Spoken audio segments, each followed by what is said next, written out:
तो क्या बताते हैं,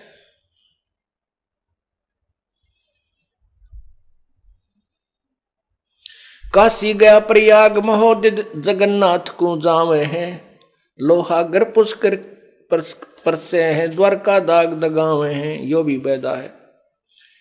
तीर तुपक तलवार कटारी जमधड़ जोर बदावे हैं, हर पैड़ी हर हेत न जाना वाजा तेग चलावे हैं। ये जो 25,000 नागा और वैष्णव आपस में लड़के कटके मर गए, कत्लेआम कर दिया, उनके विषय में बता रहे हैं। तीर तुपक तलवार कटारी जमधड़ जोर बंधावे हैं, हर पैड़ी हर हेत न जाना वाजा तेग चलावे हैं। काटे शीश नहीं दिल करुणा वो जग में साध कमावे हैं, जो जन उनके दर्शन को जावे उनको भी नरक पठावे हैं। यो भी बैदा है बैदे से भेद अलहदा, यो भी बैदा बैदा क्यों जाना, हम सतगुरु बैठे न्यू जाना। तीर तुपक तलवार कटारी, इतने बड़े बड़े छुर्रों को कटारी बोलते ना, सीधे गोदे एक दूसरे में। वो तो कसाई थे, राक्षस थे, डाकू थे, उनको हम संत कहा करते थे, उनको सन्यासी कहते थे। तीर तुपक तलवार कटारी जमदड़ जोर बदावे हैं, डट कर झगड़ा करें कहते, लड़ाई करते हैं। और हर पैड़ी हर हेत ना जाड़ा, हर की पैड़ी कहे और भगवान का बैबी को नहीं, उसकी छाती के ऊपर कत्लेआम करने लग रहे तुम, फिर भगत की कहाँ के हुए।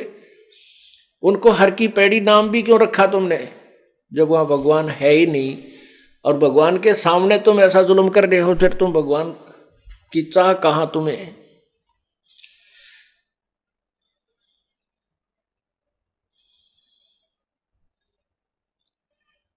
फिर बताते हैं, काटे शीश नहीं दिल करुणा, करुणा माने दया, काटे शीश नहीं दिल करुणा, और वह जग में संत कमावे हैं, उनको दुनिया साधु कहती है, साध कमावे हैं।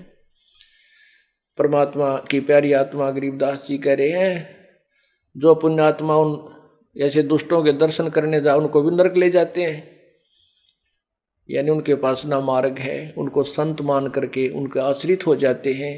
फिर जैसी भी साधना बताते हैं, बोली आत्मा आँख मीच के करती रहती है, क्योंकि भगवान के चाहने वाली आत्माएं ब्लाइंड फेथ करती हैं। और परमात्मा के पाने का एक यही तरीका है कि जब आपको परमात्मा की चाह हो और संत आपको मिल जाए, आपका उसके ऊपर ब्लाइंड फेथ होना चाहिए, अंधविश्वास। अंधविश्वास का तात्पर्य ये नहीं होता कि गलत साधना करना, नहीं, यानी पूर्ण विश्वास को ब्लाइंड फेथ कहते हैं।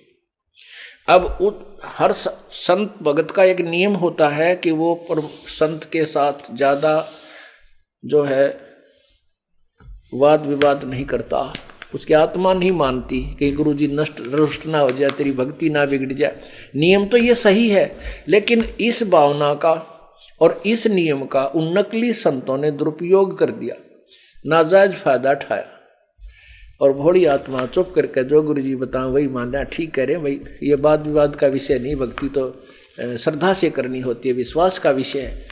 अरे विश्वास भी तो जब हो ना, श्रद्धा भी जब ही बनेगी जब सही ठीक ठिकाना श्रद्धा बनाओगे और उसकी फिर पूजा करोगे तो लाभ मिलेगा। जैसे कई क्या कहते हैं, भाई भगवान पाना तो विश्वास की बात है, विश्वास कर लो भगवान मिल जाएगा। चाहे किसी पर कहते हैं, चाहे पत्थर पर विश्वास कर लो वो भी भगवान बन जाएगा। कमाल की बात कर देते हैं, कति बालकों वाली बात कर रखी है। बात तो ठीक है, विश्वास बिना भक्ति नहीं हो सकती, विश्वास बिना भगवान नहीं मिल सकता, लेकिन विश्वास किस पर करना चाहिए।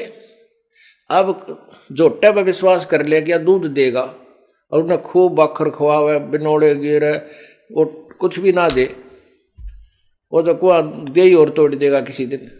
तो हमने भैंस लेनी पड़े या गाय लें, और फिर वो नए दूध होगी हो ब्यागी हो, फिर उसको अच्छी तरह उसको खुराक खिलावा, चारा खिलावा, उसकी सेवा करे तो दूध वो देगी। विश्वास भी उसी चीज पर करे जो विश्वास जिससे वो वस्तु प्राप्त होनी। जैसे बबूल बो के कीकर का बीज बीज के और उस पर आम का विश्वास करके उसकी सेवा करें जावे, वो पूजा करने थे बबूल बड़ी तो हो जाएगी उसकी सिंचाई करने से, लेकिन वो आम नहीं लगेंगे उसके। आम का बीज बीज जाए पूरी वेरीफाई करके कि वो आम का बीज है, और उस आम के बीज को बीज के फिर उसकी पूरी सच्ची श्रद्धा से और पूरे विश्वास से कि इस पर आम लगेंगे, उसकी सच्चाई करें तो फिर लगेंगे। आम के बीज ने बीज के फिर विश्वास करे अटल और सेवा करे पूरी जो उसकी बता रखी है, फिर समय आने पर उसको फल लगेंगे। ऐसे ही सत्य नाम यानी सच्चे नाम का जाप करे पूरे संत से लेकर पूरी मर्यादा में रहते हुए पूरे ज्ञान से परिचित होकर के, और फिर पूर्ण विश्वास से भक्ति करे, फिर देखो क्यों ना फल मिलेगा। क्यों कैसे नहीं भगवान मिलेगा? मिलेगा विश्वास से। अब नकली नाम दे रखे हैं, बबूल का बीज दे रखा है, उस पर विश्वास करें बैठे भगत। अब 40-40 साल अपनी बर्बाद जिंदगी करके वापस यहाँ आ रहे हैं, रो रहे हैं उस गए हुए समय को, और कोस रहे उन अज्ञानियों को जिन्होंने जीवन बर्बाद कर दिया, उन संतों ने।